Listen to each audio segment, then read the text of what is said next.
talking about sonnets, and I tried to explain the sonnet in the lecture as well as I could.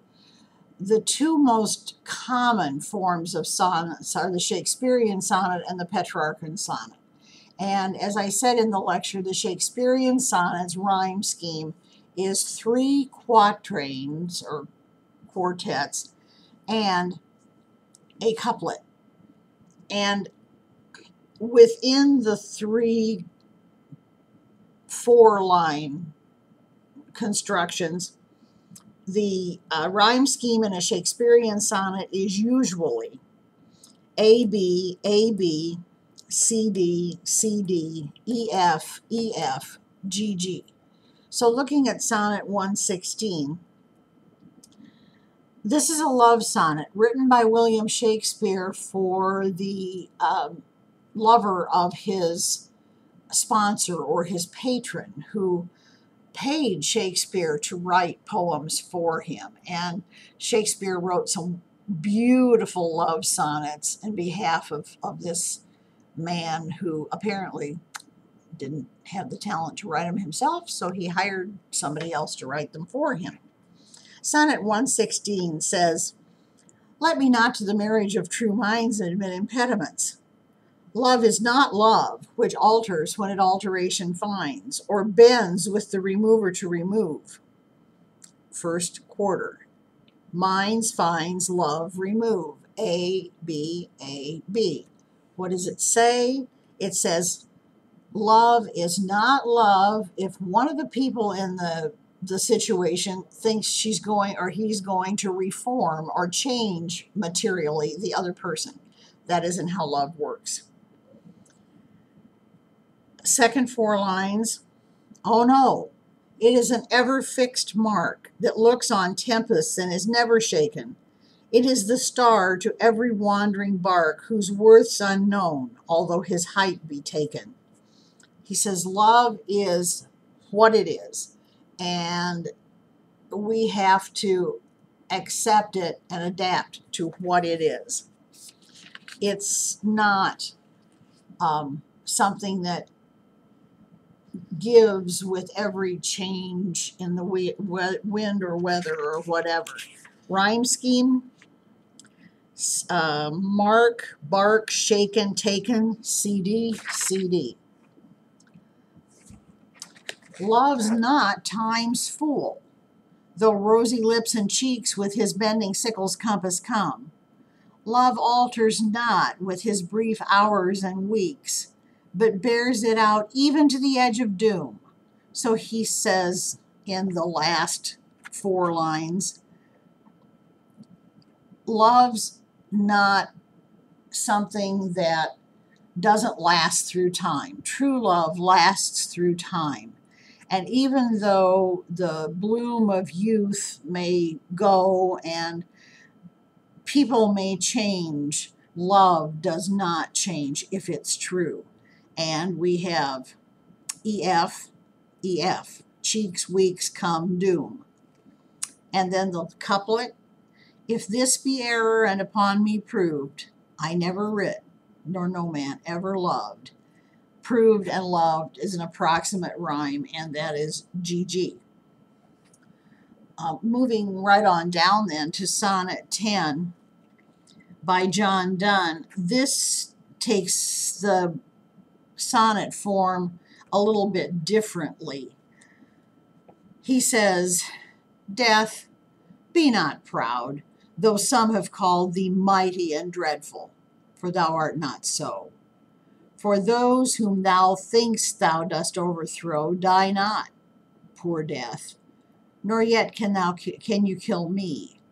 From rest and sleep, which but thy pictures be, much pleasure, then from thee much more must flow, and soonest our best men with thee do go, rest of their bones and souls' delivery. Thou art a slave to fate, chance, kings, and desperate men, and dost with poison, war, and sickness dwell, and poppy or charms can make us sleep as well. And better than thy stroke, why swellest thou then? One short sleep past, we wake eternally, and death shall be no more. Death, thou shalt die. So the rhyme scheme here, first of all, is thee so overthrow me, which is A, B, B, A. Then look at the next four. B, flow, go, delivery. So we're back again to A, B, B, A. Then men dwell well then, eternally and die. So you have, starting with the line, thou art slave to fate, your rhyme scheme becomes C, D, D, C, E, E. Technically, this is what I described to you as a Petrarchan sonnet.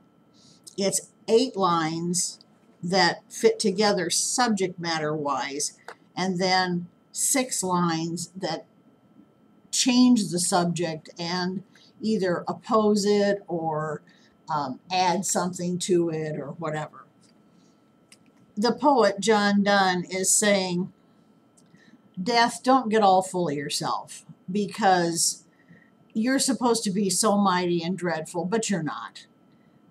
When death comes, it oftentimes is welcome.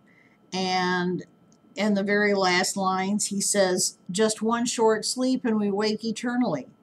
And then we don't worry about death anymore. So then death dies. Very philosophical kind of poem. At the bottom of page 484 is a poem written by someone who really knows what it's all about. This too is a sonnet. This happens to be a little bit different rhyme scheme also.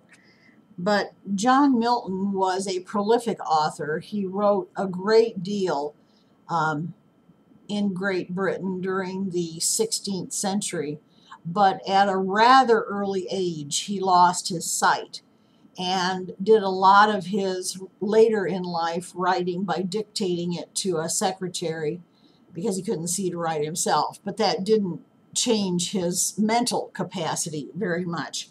And in this particular poem, he reflects on his blindness. He says, when I consider how my light is spent ere half my days in this dark world and wide, and that one talent, which is death to hide, lodged with me useless, though my soul more bent to serve therewith my Maker, and present my true account, lest he returning chide, doth God exact labor light denied? I fondly ask, but patience to prevent that murmur soon replies, God doth not need either man's work or his own gifts. Who best bear his mild yoke, they serve him best. His state is kingly. Thousands at his bidding speed, and post o'er land and ocean without rest. They also serve, who only stand and wait. So Milton is saying, when I stop to think that before half of my lifespan is through, I no longer can use the one sense that I really need to do what my gift allows me to do, and that is to write. I don't understand it. And he says, does God exact day labor light denied? In other words, am I expected to go on even though I can no longer see? And Patience responds to him saying, God doesn't need your work or your gifts. Those people who bear the yoke that God puts upon them are those people who God favors the most. And there are those who would go at breakneck speed across everything to get to God and never rest. But there's also something to be said for those who simply stay with what has been dealt them and wait to see what's going to happen. I'm sure there are other handicapped people who would get a certain amount of comfort from a poem like this.